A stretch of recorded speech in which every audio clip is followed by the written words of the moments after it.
Seigneur Dieu, daigne protéger notre roi et bénir les Canadiens. Dirige-nous dans nos travaux, fais que ton esprit anime nos délibérations pour qu'ainsi assemblés, nous servions toujours mieux la cause de la paix et de la justice dans notre pays et dans le monde. Almighty God, we beseech thee to protect our King and to bless the people of Canada.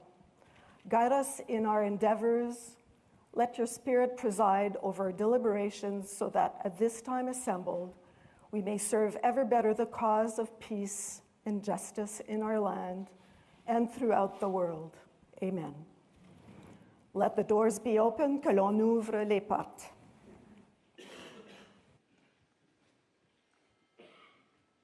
N'étant saisi d'aucune affaire, vous plaît-il, honorable sénateur, que la séance soit suspendue pour attendre l'arrivée de Sa Majesté le Roi? As there is no business before the Senate, is it your pleasure, honorable senators, that the sitting be suspended to await the arrival of His Majesty the King? D'accord, agreed.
What?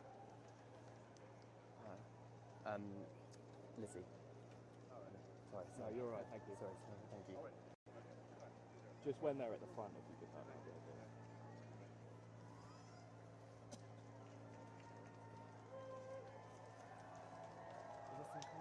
Are they early? Yeah, they're here. Yeah, they're there.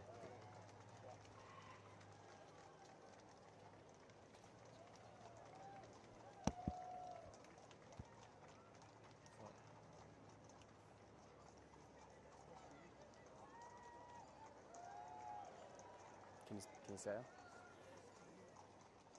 What? It's gonna...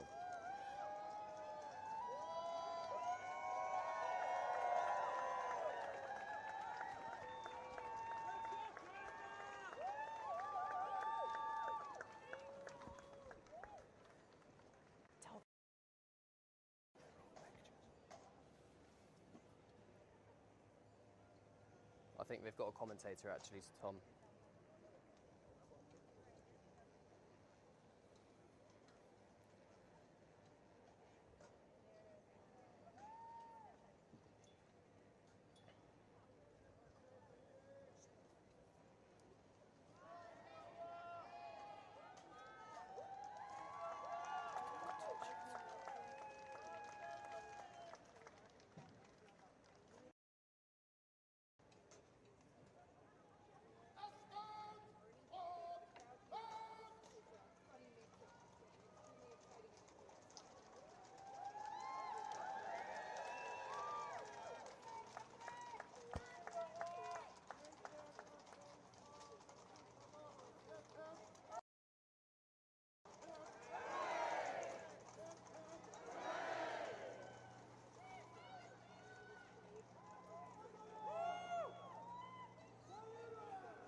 Why have they booked commentator?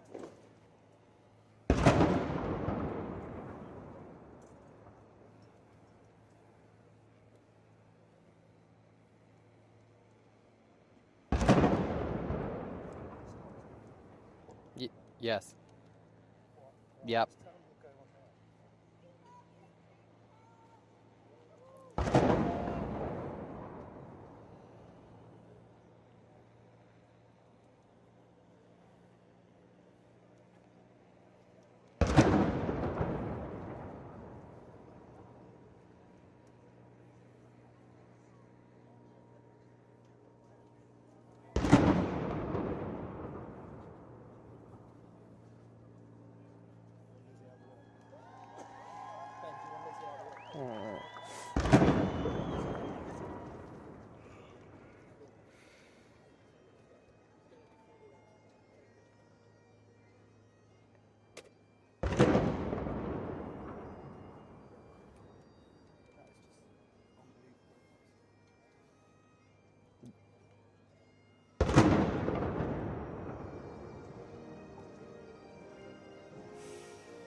Yes.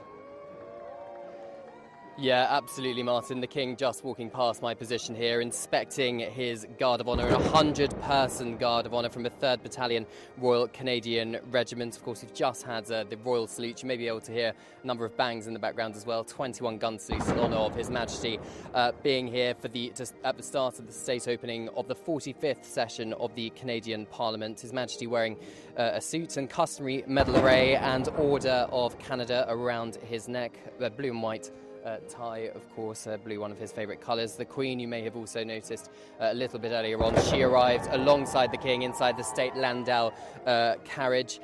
She is wearing a blue crepe silk embroidered dress by Fiona Clare, a navy blue hat by Philip Tracy, but perhaps more poignantly, her own Canadian Rifles brooch. The Queen, of course, has a personal connection to Canada. Her great-great-great-grandfather was a premier here in the former province of Canada before it parted ways from the British Empire. But, Martin, the atmosphere here is incredible. The cheers from the crowd, singing the British national anthem, singing the Canadian national anthem, bearing in mind, of course, this is the King being here as King of Canada, so nothing really to do with the United Kingdom.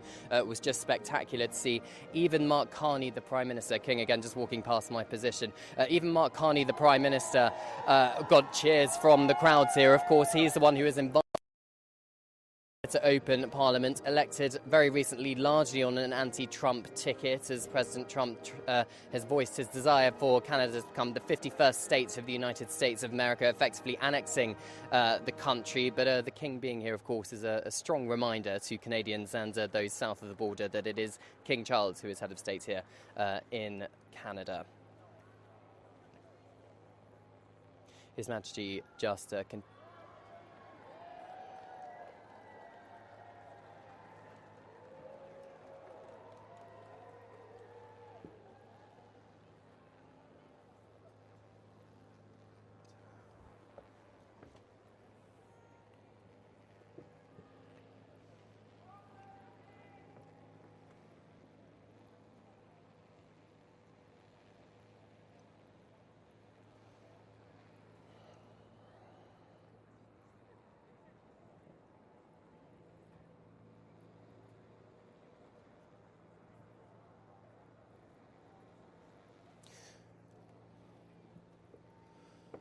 Well, there absolutely is, Martin, because, of course, Mark Carney also said that Canadians were very disappointed with Sir Keir Starmer for inviting President Trump for a state visit to the United Kingdom. Of course, King Charles, as King of the United Kingdom, would be the one rolling out the red carpet for him. So that does mean he's walking a bit of a tight diplomatic tightrope, doesn't it?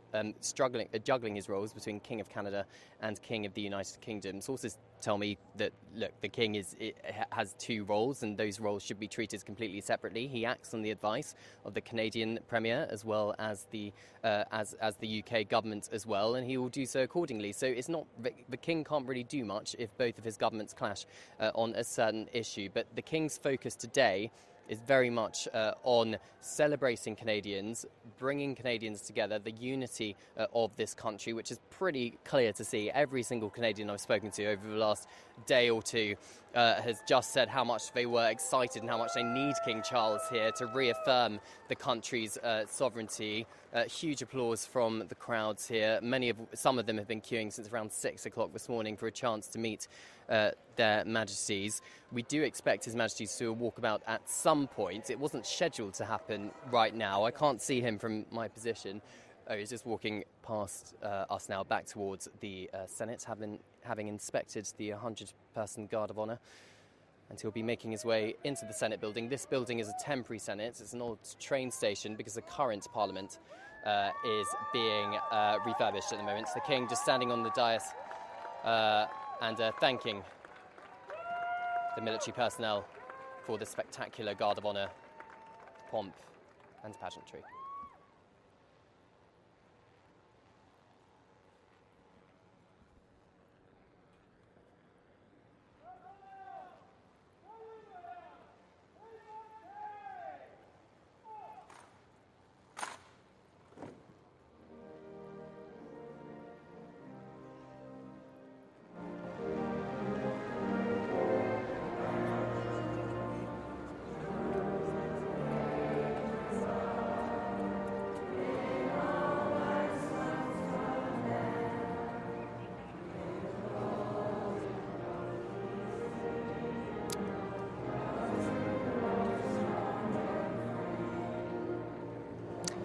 Yes, Martin, I'm just going to pause for the national anthem. You may be able to hear the Canadians singing behind my position as the King watches on from Canada's Parliament.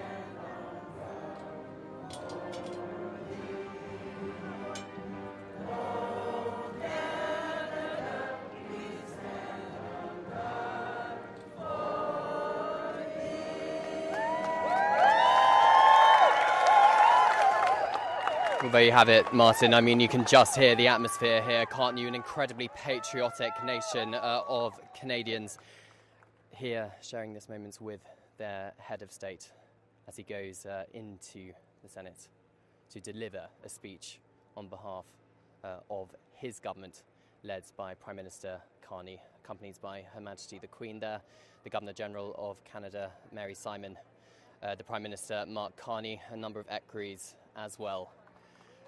So, Martin, another cheer from the crowds as the King enters the building, many of which have been queuing for ages, but they've all got smiles on their faces, Martin. They're waving the Canadian flag. A truly special and quite rare moment for them, having their head of state physically in the country and in the capital city of Ottawa.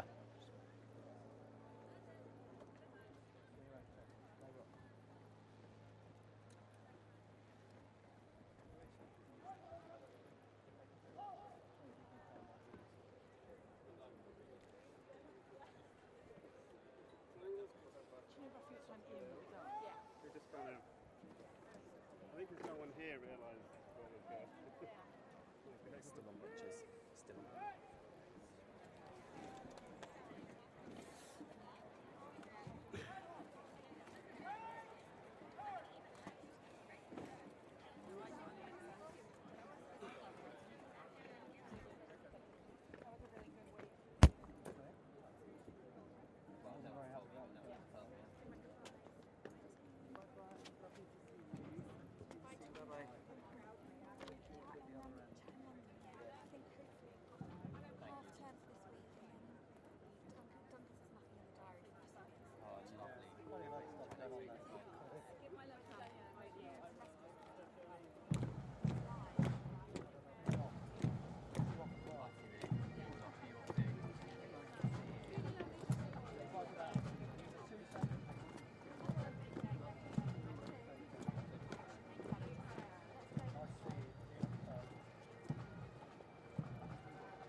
I don't think... Is he?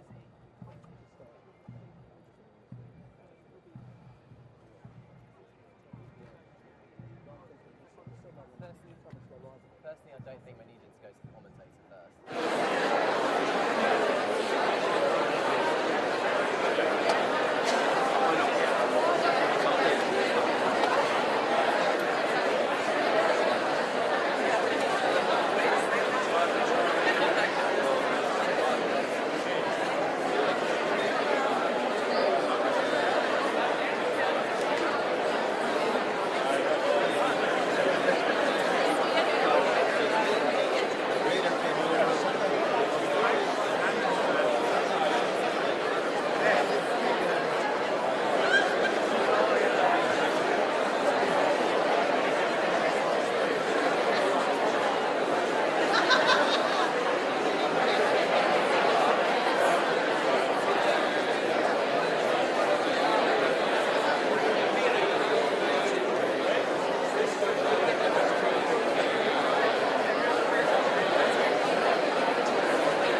Yeah, about.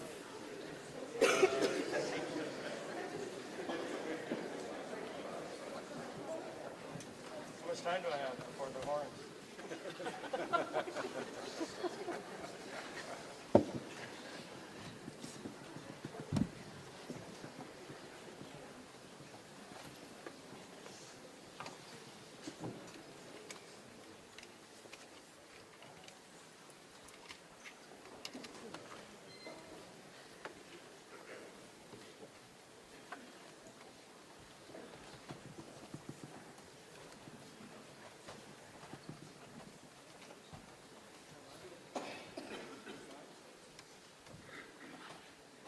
No, you want a band? You want a band?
may be seated. Veuillez vous asseoir.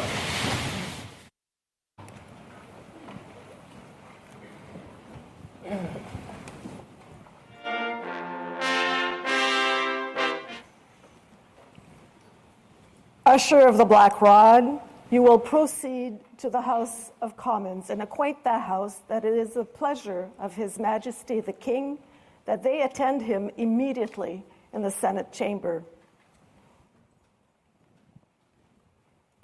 Huissier du bâton noir, rendez-vous à la Chambre des communes et informez-la que c'est le plaisir de Sa Majesté le Roi que les communes se rendent immédiatement auprès de lui dans la salle du Sénat.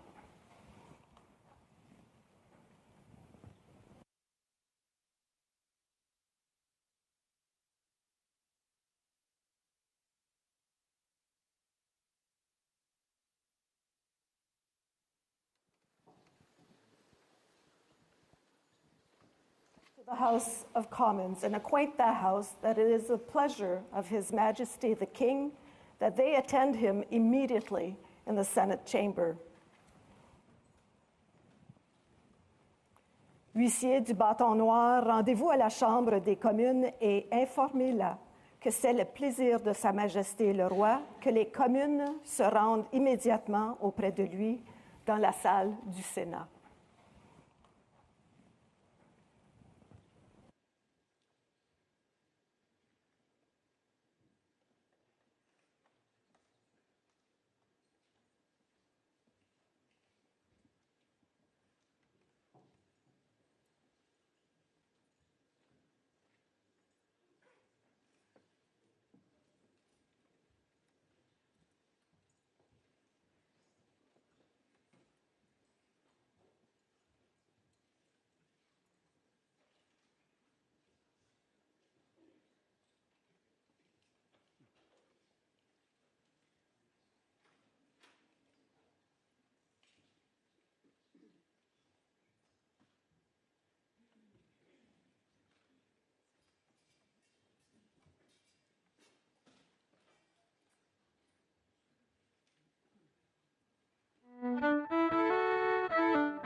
A message from His Majesty, the King of Canada. Un message de Sa Majesté, le Roi du Canada.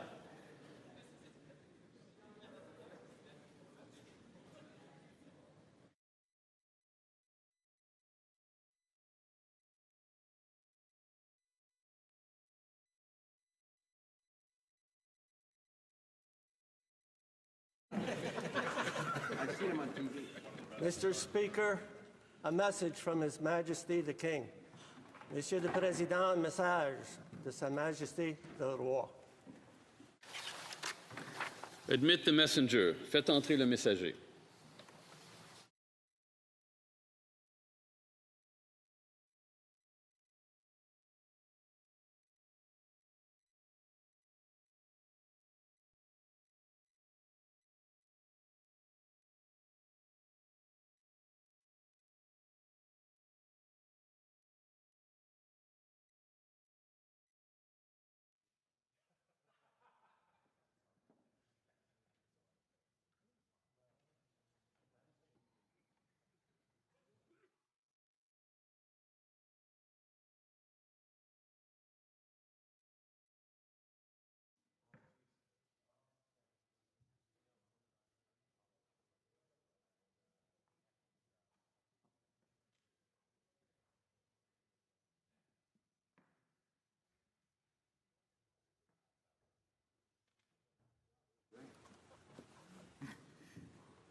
Mr. Speaker, it is the pleasure of His Majesty, the King of Canada, that this honourable House attend him immediately in the chamber of the Senate. Monsieur le Président, c'est le plaisir de Sa Majesté, le Roi du Canada, que cette honorable Chambre se rende immédiatement auprès de lui dans la Chambre du Sénat.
May it please Your Majesty. The House of Commons has elected me their Speaker, though I am but little able to fulfill the important duties thus assigned to me. If, in the performance of those duties, I should at any time fall into error, I pray that the fault may be imputed to me and not to the House of Commons, whose servant I am, and who, through me, the better to enable them to discharge their duty to their king and country, humbly claim all their undoubted rights and privileges, especially that they may have freedom of speech in their debates, access to Your Majesty's person at all seasonable times, and that their proceedings may receive from Your Majesty the most favorable construction. Qu'il plaise à Votre Majesté. La Chambre des communes m'a élu président, bien que je sois peu capable de remplir les devoirs importants qui me sont par là assignés. Si dans l'exécution de ces devoirs, il ne m'arrive jamais de faire une erreur, je demande que la faute me soit imputée et non aux communes, dont je suis le serviteur et qui, en vue de s'acquitter le mieux possible de leurs devoirs envers le roi et le pays, réclament humblement, par ma voix, la reconnaissance de leurs droits et privilèges incontestables, notamment la liberté de parole dans leurs débats, ainsi que l'accès auprès de la personne de Votre Majesté en tout temps convenable, et demande que Votre Majesté veuille bien interpréter de la manière la plus favorable leurs délibérations.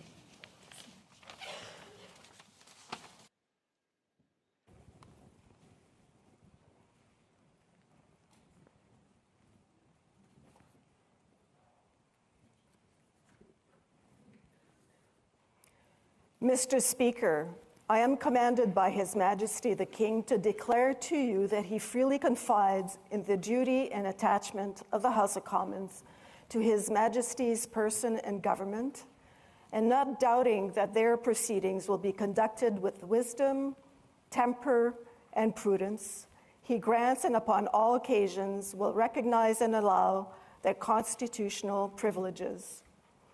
I am commanded also to assure you that the Commons shall have ready access to His Majesty upon all seasonable occasions, and that their proceedings, as well as your words and actions, will constantly receive from Him the most favorable construction.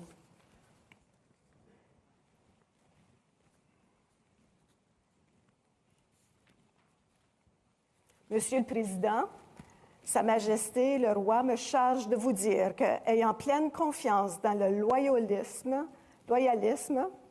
et l'attachement de la Chambre des communes envers la personne et le gouvernement de Sa Majesté, et ne doutant nullement que ces délibérations seront marquées au coin de la sagesse, de la modération et de la prudence, il lui accorde et en toute occasion saura reconnaître ses privilèges constitutionnels. J'ai également ordre de vous assurer que les communes auront, en toute occasion convenable, libre accès auprès de Sa Majesté et que leurs délibérations, ainsi que vos paroles et vos actes, seront toujours interprétés par lui de la manière la plus favorable.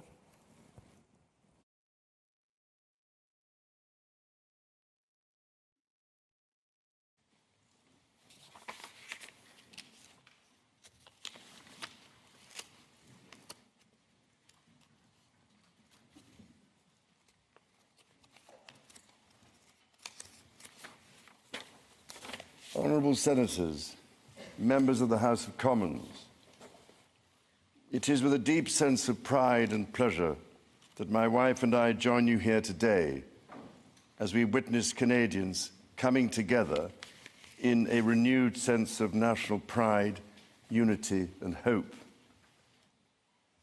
I would like to acknowledge that we are gathered on the unceded territory of the Algonquin and Anishinaabe people.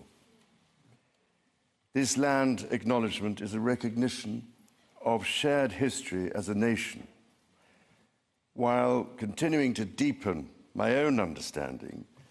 It is my great hope that in each of your communities and collectively as a country, a path is found toward truth and reconciliation in both word and deed. This is my 20th visit to Canada, spread over the course of more than half a century, and my first as sovereign. As I've said before, every time I come to Canada, a little more of Canada seeps into my bloodstream, and from there straight to my heart. I've always had the greatest admiration for Canada's unique identity, which is recognized across the world for bravery and sacrifice in defense of national values and for the diversity and kindness of Canadians. To the First Nations, Inuit and Métis peoples, you have welcomed my family and myself to your traditional lands with great warmth and hospitality, for which I am humbly grateful. This year, we mark the 80th anniversary of VE Day and VJ Day. On Juno Beach, at Dieppe, on the Somme, at Beaumont-Hamel, at Ypres, and on Vimy Ridge. At those places and many others, forever etched into our memories, Canadians fought and died alongside our closest allies. Aujourd'hui, je vois des élus venant d'un bout à l'autre du Canada, de Saint-Jean's à Terre-Neuve et Labrador, de Victoria en Colombie-Britannique et d'Arviat au Nunavut. Je vois des gardiens des droits et libertés garantis par la Charte canadienne. En tant que roi, je tiens à vous remercier de vous mettre au service de vos compatriotes, d'un bout ou l'autre de ce grand et beau pays. You speak for your communities, representing an incredible richness of cultures, languages, and perspectives. We owe it to this generation and those who succeed us to think and act for the greater good of all. While the world faces unprecedented challenges, generating uncertainties across the continents with regards to peace and stability, economics and climate change, your communities have the skills and determination to bring a wealth of solutions. En encourageant la collaboration et en tenant des débats respectueux et constructifs, vous permettrez à ce gouvernement d'agir de façon audacieuse et juste pour le bien des Canadiens et des Canadiennes. It has been nearly 70 years since the Sovereign first opened Parliament. In the time since, Canada has dramatically changed, repatriating its constitution, achieving full independence, and witnessing immense growth. Canada has embraced its British, French, and Indigenous roots and become a bold, ambitious, innovative country that is bilingual, truly multicultural, and committed to reconciliation. The Crown has for so long been a symbol of unity for Canada. It also represents stability and continuity from the past to the present.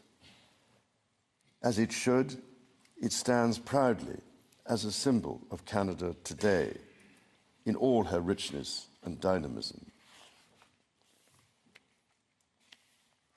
When my dear late mother, Queen Elizabeth II, opened a new Canadian Parliament in 1957, the Second World War remained a fresh, painful memory.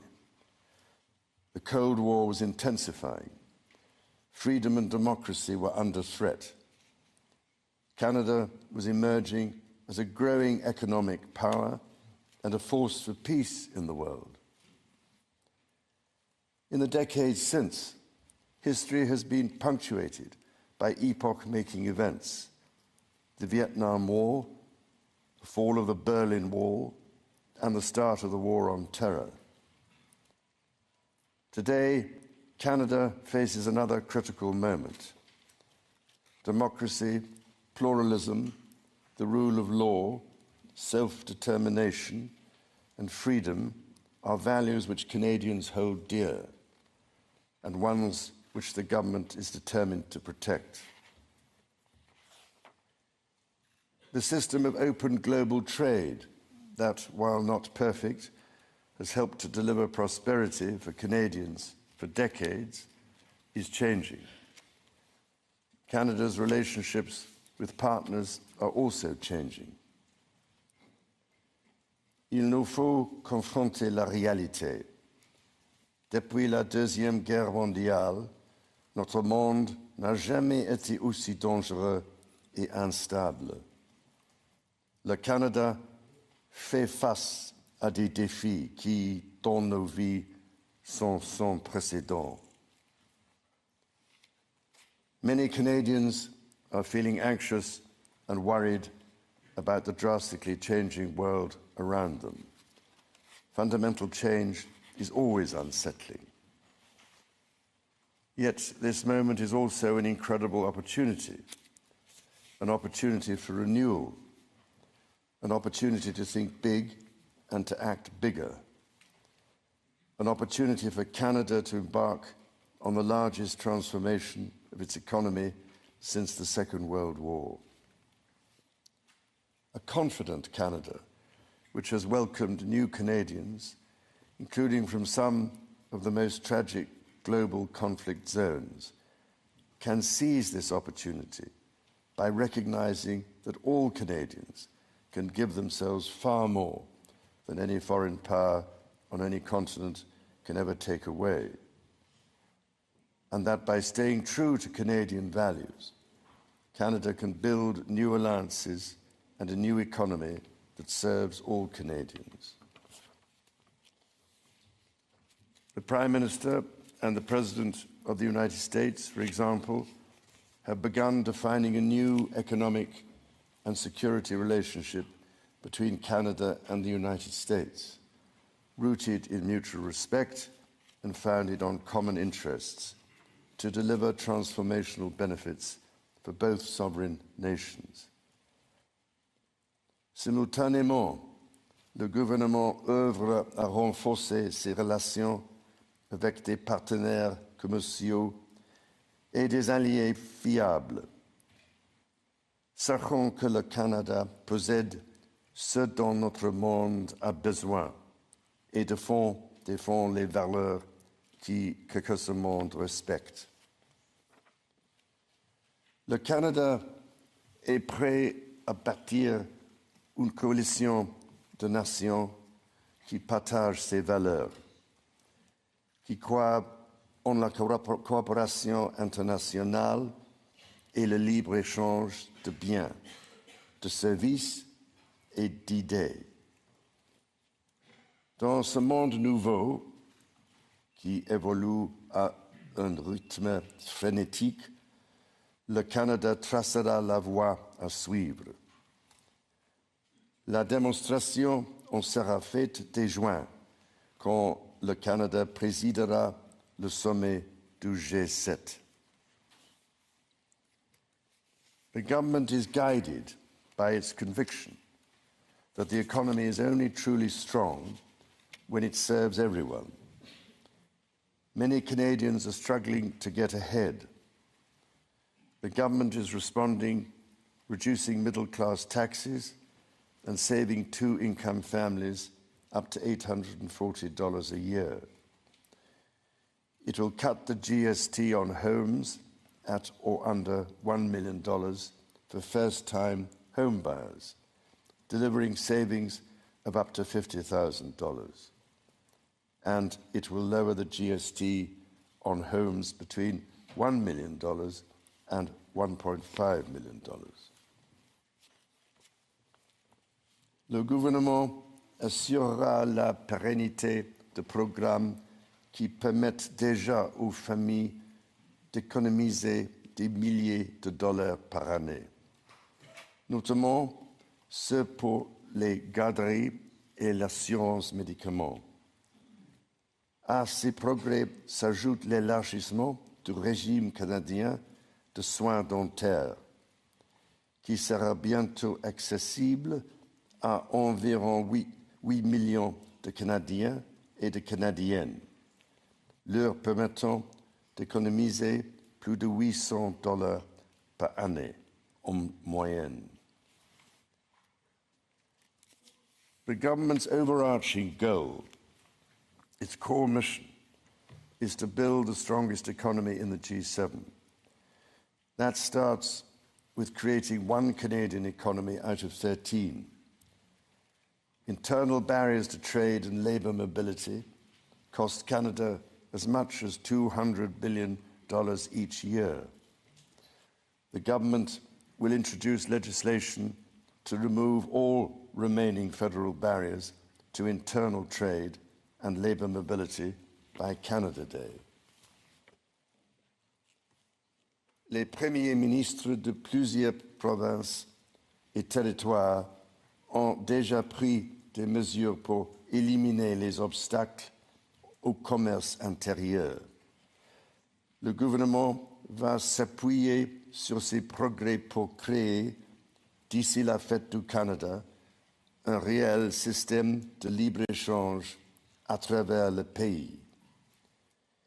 Il s'agit d'efforts essentiels pour permettre au Canada de réaliser tout son potentiel économique, mais cela reste insuffisant. To build Canada strong, the government is working closely with provinces, territories, and Indigenous peoples to identify and catalyse projects of national significance.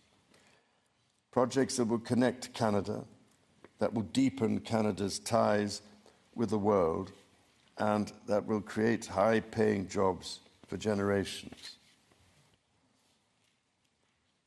Given the pace of change and the scale of opportunities, speed is of the essence.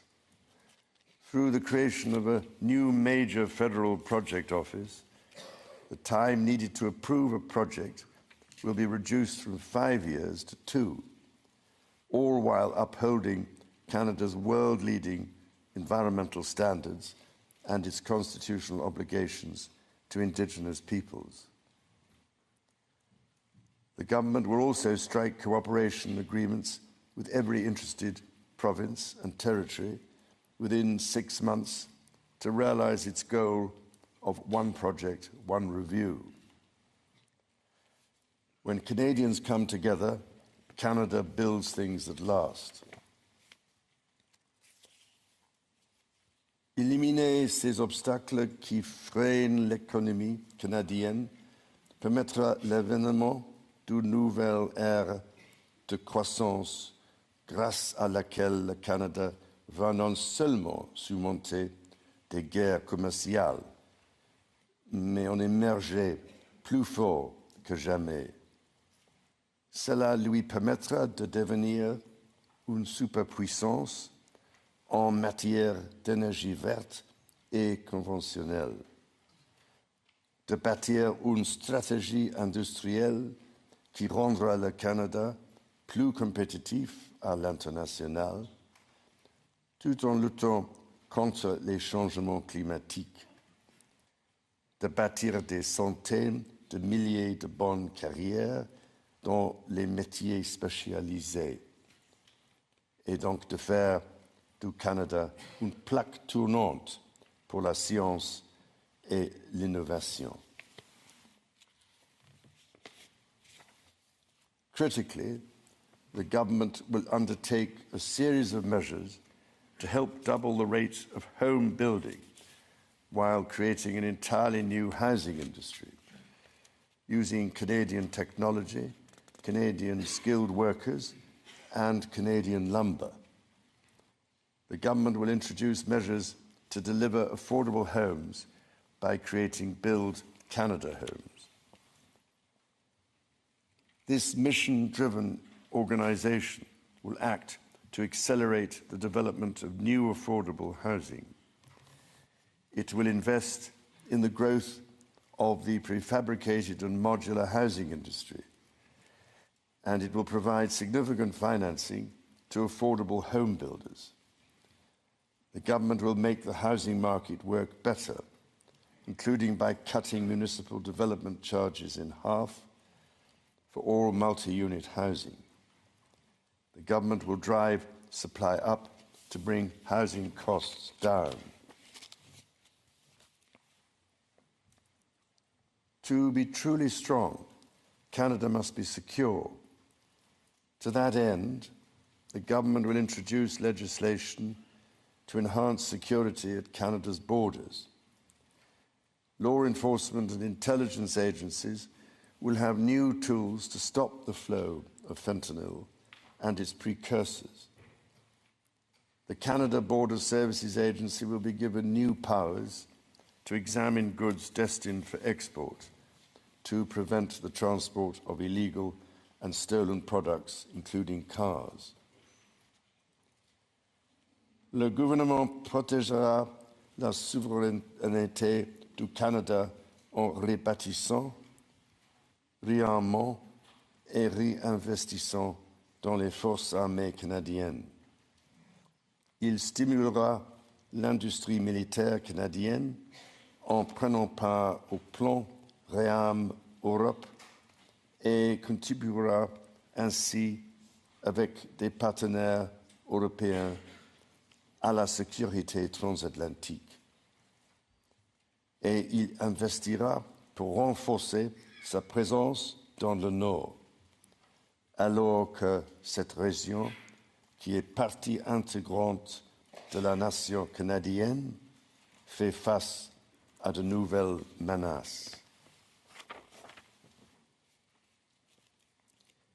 The government will discharge its duty to protect Canadians and their sovereign rights from wherever challenges may come at home or abroad.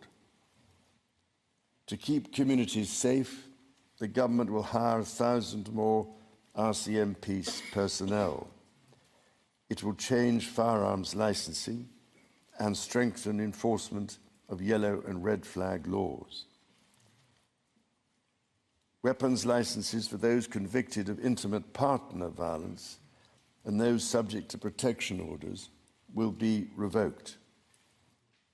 Through the deployment of scanners, drones, and helicopters, additional personnel, and canine teams, the government will stem the tide of illegal guns and drugs across the border.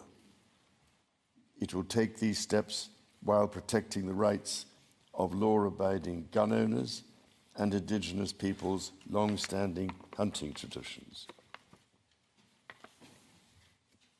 The government will bring a renewed focus on car theft and home invasions by toughening the criminal code to make bail harder to get for repeat offenders charged with committing these crimes, along with human trafficking and drug smuggling. During this time of great change, Canadians are uniting behind what makes Canada unique. La langue française et la culture québécoise sont au cœur de l'identité canadienne. Elles définissent le pays que les Canadiens, les Canadiennes et moi aimons tant. Le Canada est un pays où l'on respecte et célèbre les langues officielles et les langues autochtones. Le gouvernement est déterminé à protéger les institutions qui font rayonner ces cultures et cette identité dans le monde entier, comme CBC Radio-Canada. Protéger ce qui nous donne accès à des aliments frais, sains et de qualité, les producteurs agricoles et protéger la gestion de l'offre. Nature is core to Canada's identity. In 2022, Canada convened COP15 in Montreal, which concluded with 196 countries striking a historic agreement to protect 30% of their lands and 30% of waters by 2030. To this end, the government will protect more of Canada's nature than ever before through the creation of new national parks, national urban parks, marine protected areas, and other conservation initiatives. The government will always protect the rights and freedoms that the Charter guarantees for every Canadian. The government will be a reliable partner to Indigenous peoples, upholding its fundamental commitment to advancing reconciliation. Central to this commitment is the creation of long-term wealth and prosperity with Indigenous peoples. For that reason, the government will double the Indigenous Loan Guarantee Program from $5 billion to $10 billion, enabling more Indigenous communities to become owners of major projects. As Canada moves forward with nation-building projects, the government will always be firmly guided by the principle of free, prior, and informed consent. Canada's immigration system has long been a source of pride for Canadians and of dynamism for the economy. The government is dedicated to rebuilding the trust of Canadians in immigration by restoring balance to the system. Le gouvernement instaurera une limite sur le nombre de travailleurs étrangers temporaires et d'étudiants internationaux, établissant un plafond qui, à partir de 2027, sera en deçà de 5% de la population canadienne. Simultanément, il attirera les meilleurs talents dans le monde pour bâtir l'économie.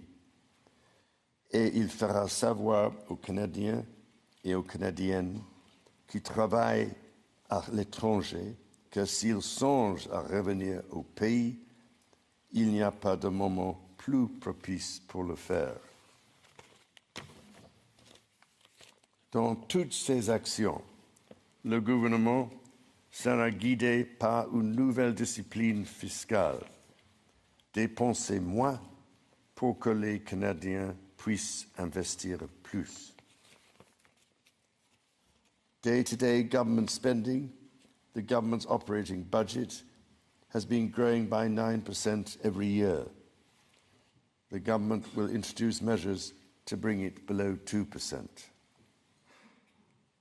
Transfers to provinces, territories, or individuals will be maintained. The government will balance its operating budget over the next 3 years by cutting waste, capping the public service, ending duplication, and deploying technology to improve public sector productivity. In parallel, the government will take a series of measures to catalyse new investment to create better jobs and higher incomes for Canadians. The scale of the government's initiative will match the challenges of our times and the ambitions of Canadians.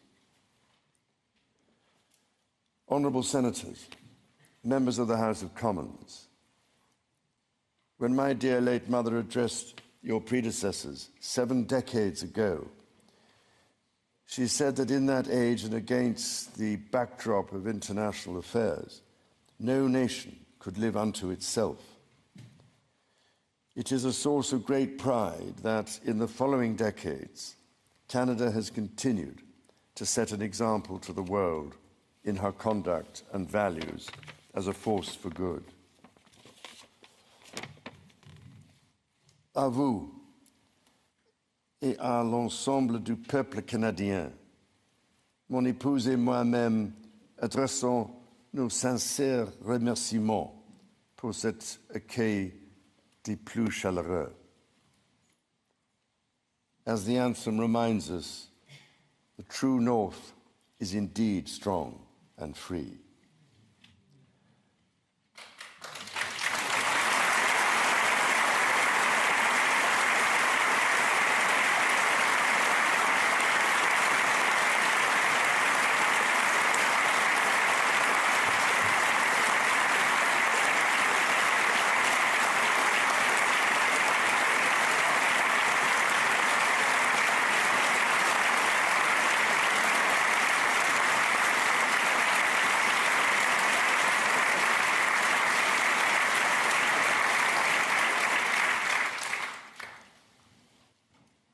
Members of the House of Commons, you will be asked to appropriate the funds to carry out the services and expenditures authorised by Parliament. May you honour the profound trust bestowed upon you by Canadians, and may God bless and guide you in all your duties.